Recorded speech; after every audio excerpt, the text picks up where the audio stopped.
बोलूं, ठाकुर जी की माया बड़ी अद्भुत है।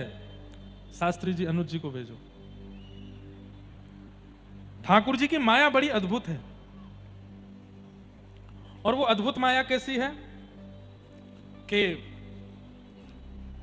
एक बार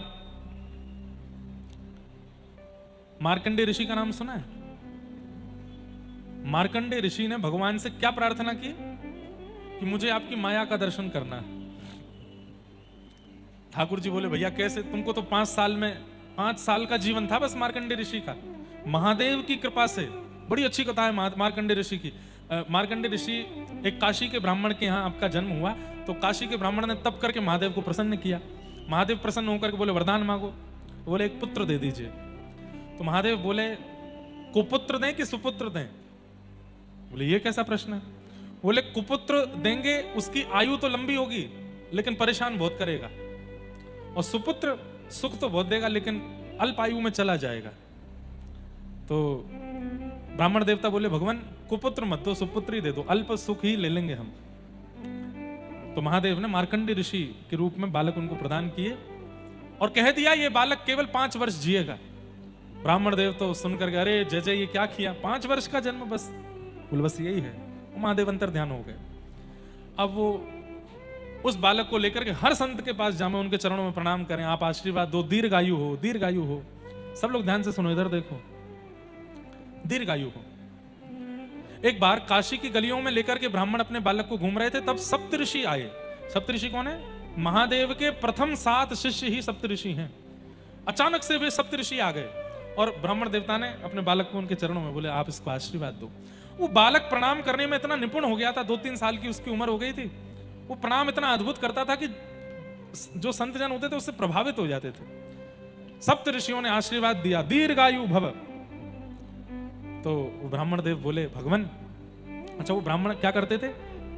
जब आशीर्वाद देते थे उसके बाद बताते थे कि महादेव ने इसको केवल 5 वर्ष जीने का आज्ञा की है और आपने दीर्घायु कर दिया, अब आप संभालो इसको, दीर्घायु होनी चाहिए। सप्तऋषि बोले तुमने तो हमको फंसा दिया, महादेव ने इसको 5 साल जीने की आज्ञा दी, हमने इसको दीर्घायु कर दिया, अब क्या करें? बोले मैं नहीं जानता, 2 साल और बचे, इसके 3 साल का है, अब आप ही बचाओ, नहीं तो आपका आशीर्वाद विफल हो जाएगा। सप्तऋषि बोले सीधे महादेव के पास तो नहीं जा सकते, हमारे गुरुदेव हैं वो। तो उस बालक को लेके ब्रह्मा जी के पास गए और बालक से कहा ब्रह्मा जी को लंबी दंडौत करना और जैसे तुम करते हो वैसे ही करना। गोल मटोल बढ़िया सुंदर स्वरूप था। ब्रह्मा जी को जाकर के आहा ऐसे दंडौत करें, फिर उठें, फिर दंडौत करें, फिर कभी नासिका से दंडौत करें, कभी एक पैर पे एक पैर रख के दंडौत करें। ब्रह्मा जी इतने खुश हो गए, अरे अरे अरे वाह वाह वाह, बड़ा प्यारा लाला है, दीर्घायु भव। सुनो, सप्तऋषि बोले अब हमारा कंटक कटा, अब तुम जानो। ब्रह्मा जी बोले मतलब? बोले इस बालक को 5 वर्ष जीने की आज्ञा महादेव ने दी है, हमको भी ऐसे प्रणाम किया था तो हमने इसको दीर्घायु भव ऐसा आशीर्वाद दिया कि भाई खूब बढ़िया लंबी आयु जियो, दूधो नाओ पूतो फलो। अब दूधो नाओ पूतो तो तभी फलेगो जब लंबी आयु जिएगो। हम तो घबरा गए थे, पता जब चला कि 5 साल का ही इसको आज्ञा है महादेव की, तो हम आपके पास ले आए। अब बढ़िया, अब आप जानो, आपका काम जानिए, इस बालक की आयु लंबी होनी चाहिए। ब्रह्मा जी बोले क्या करें? तो ब्रह्मा जी उस बालक को लेकर सीधे महादेव के पास गए और महादेव के चरणों में और बढ़िया बोले ऐसे ही प्रणाम करना, इधर देखो, इधर देखो, यहां देखो, ऐसे ही प्रणाम करना। जैसे ही उस बालक ने प्रणाम किया, महादेव भी देख करके प्रसन्न हो रहे हैं, वाह बहुत, इधर आओ, बहुत बढ़िया, प्यारा लाला, दीर्घायु भव।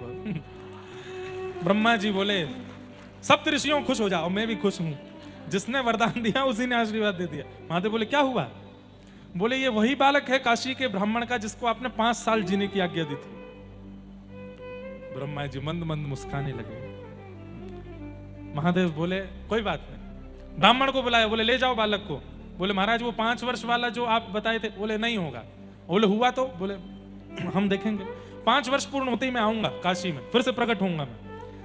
और मार्कंडेय बालक जब 5 वर्ष के हुए, यमराज प्रकट हो गए और यमराज प्रकट होकर के जैसे ही उस बालक को पकड़ने लगे, इतने में ही त्रिशूल आया महादेव का और ब्रह्मा जी के वो यमराज के सामने आकर के खड़ा हो गया। बोले नहीं छू सकते इस बालक को। बोले क्यों?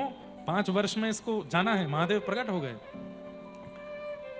बोले भगवान आपने ही प्रथम वाक्य दिया है कि ये 5 वर्ष में जाएगा और ये हमारे देव समाज का नियम है कि पहली बात पहले पूरी होगी, दूसरी बात बाद में। तो पहली बात है कि 5 वर्ष में इसको जाना है, तो वो तो पहले होगा। अब आपने इसको वरदान दिया, आशीर्वाद दिया, वो मैं नहीं जानता।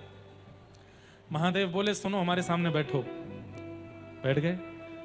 बोले मानवों के 5 वर्ष और ब्रह्मा के 5 वर्ष और हमारे 5 वर्ष और नारायण के 5 वर्षों में अंतर होता है।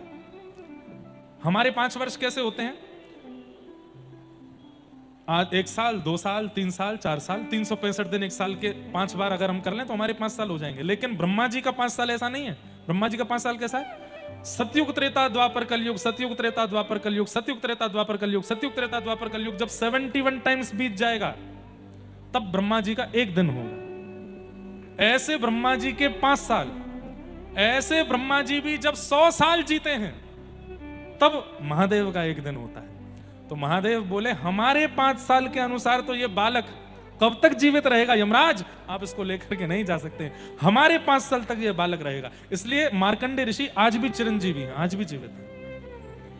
भगवान की माया कैसी, मैं इस विषय पे बोल रहा था। तो मार्कंडेय ऋषि ने भगवान से कहा कि मुझे अपनी माया दिखाओ। तो ठाकुर जी ने कैसे माया दिखाई? मार्कंडेय ऋषि अपने आश्रम पर बैठ करके हवन कर रहे थे, ओम भू स्वाहा। और जैसे ही समिधा छोड़ी उसी समय उनके नेत्र बंद हुए। और नेत्र बंद होते ही आश्रम तो अंतर्ध्यान होगा, सामने से लंबी चौड़ी लहरें आ रही हैं, समुद्र में तूफान आ रहा है, प्रलयकालीन समुद्र हो रहा है, आकाश से हाथी के सूंड के समान बूंदें गिर रही हैं, पृथ्वी चटक चटक करके जगह जगह से प्रलयकालीन समुद्र में डूबती जा रही है, सब नष्ट हो गया। एक लहर देखी जो हिमालय की सबसे ऊंची चोटी के ऊपर से आ रही है, पूरा पृथ्वी प्रलयकालीन समुद्र में डूब गई। लेकिन तभी क्या देखते हैं, सब मर गए, अकेले मार्कंडेय ऋषि बचे हैं। तभी एक वट वृक्ष का पत्र बहता हुआ आया और उस पर नन्हे से गोपाल जी अपने पैर के अंगूठा को पी रहे हैं। करार बिंदेन पदार बिंदम मुखार बिंदे विनिवेशयन्तम वटस्य पत्रस्य पुटेशयानम बालम मुकुंदम मनसा स्मरामि। श्री कृष्ण गोविंद हरे मुरारे नाथेति नामानि मुहुर्वदन्ति। हे नाथ नारायण वासुदेव जिह्वे पिबस्वामृतमेतदेव गोविंद दामोदर माधवेति। भगवान आपकी माया अद्भुत है, अद्भुत है। और ये पूरी माया, इस बीच में मगरमच्छ के पेट में भी वो चले गए थे, मछली भी उनको निगल गई थी, और जाने क्या क्या उन्होंने देखा। इसी बीच में हजारों साल की वो तपस्या भी कर आए, इसी बीच में लाखों वर्ष वो हिमालय पर भी रहा है, और इसी बीच में उन्होंने प्रलय भी देख लिया। और सब कुछ देखने के बाद भगवान ने आशीर्वाद दिया, देख ली हमारी माया? बोले हाँ देख ली।